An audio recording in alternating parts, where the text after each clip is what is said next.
সাজে সাজে অনেকে আমার গায়ের রং নিয়ে আমাকে খুব বাজেভাবে একটা নাম নিয়ে ডাকে। তাদেরকে জাস্ট একটা কথাই বলবো যে, তোমাদের এখনো বয়স হয় নাই।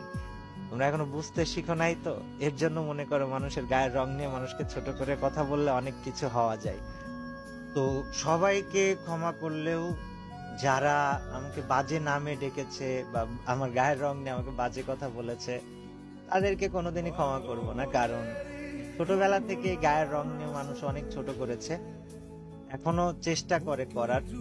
তবে আমি তোমাদেরকে ক্ষমা করব না যারা গায়ের রং নিয়ে বাজে নামে ডাকো, আসলেও ক্ষমা করব না। আর যারা ওমরা নিয়ে মজা নিয়েছো, বাজে কথা বলেছো, তোমরা হেদায়েত প্রাপ্ত হও, আল্লাহ তাআলা তোমাদেরকে ক্ষমা করে দিক। মানে ভিউজের জন্য মানুষকে নিয়ে যা মন চায় তাই বলার আগে অন্তত এই ব্যক্তিটার সাথে একবার কথা বলা বা সেই ব্যক্তিটার পার্সপেক্টিভটা একটাবার জানা প্রয়োজন।